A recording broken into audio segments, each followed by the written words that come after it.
Sinimula na nga po kagabi ang rehabilitasyon ng EDSA. Ano kaya ang epekto sa traffic sa mga lugar na una ng kinumpuni? At live mula sa EDSA Taft, sa frontline ng balitang yan, si Brian Castillo. Brian, ano ba ang sitwasyon ngayon dyan sa EDSA? Meron ba talagang naapektuhan itong rehab?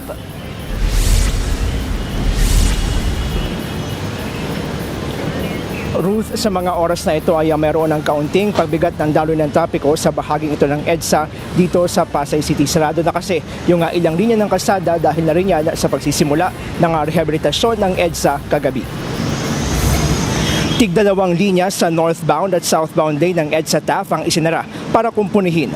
Gamit ang mga heavy equipment, nagsimula ng bakbakin ang ilang lanes para sa gagawing concrete reblocking. Ang mga construction worker nga dito na nagpasko sa EDSA habang nagkukumpuni ng kalsada. Maluwag pa naman sa ngayon ng southbound lane, pero may build-up ng mga sasakyan sa northbound, lalo't may traffic light sa may Pasay Rotonda. Sa bahagi naman ng Guadalupe hanggang sa may Orense sa Makati, sarado na rin ang inner lanes ng EDSA. Dalawang linya pa southbound ang sumasailalim sa asphalt overlay o paglalatag ng asfalto. May pagbagal din sa daloy ng trapiko sa bahaging yan dahil nagkakaroon ng build-up ng mga sasakyan.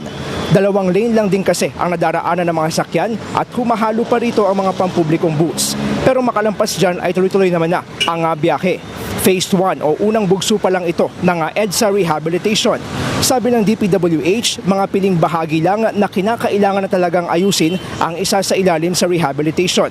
Magdamagan at walang patid na ang gawaan sa EDSA hanggang sa January 5, 2026. Yan ay para samantalahin ang holiday season kung kailan inaasahang marami na ang nasa bakasyon at mas kaunti na ang mga bumabiyaheng sasakyan.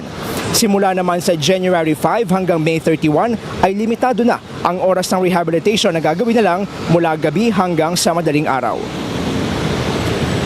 Ruth, dahil nga holiday at marami na nasa probinsya ay hindi pa ganoon yung katindi yung epekto ng EDSA rehabilitation para sa para sa mga kapatid nating motorista, kung may alam naman po kayong alternatibong ruta, mas mainam kung doon na kayo dumaan para rin makaiwas sa hassle sa inyong biyahe. Yan muna ang latest. Balik sa Ruth. Merry Christmas.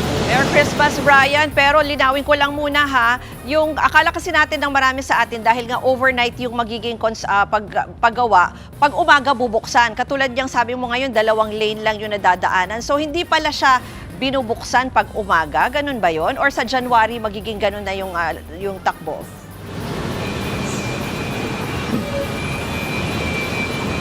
Yes, Ruth, tama ka na. Mula January 5, sarado na itong dalawang linya na rin. Magdamaga na yung gagawing pagkukumpuni sa mga ito. Pero pagdating ng January 5, doon na possible magkaroon ng adjustments dahil nga inaasahan na magsisibalikan na rin yung mga umuwi sa mga probinsya. Ruth. Yan po ang Express Report ni Brian Castillo live mula sa Pasay City. Mga kapatid, Ruth Cabalco, para sa mabilis na pasada ng mga balitang dapat niyong malaman, mag-follow at mag-subscribe sa social media pages ng News 5.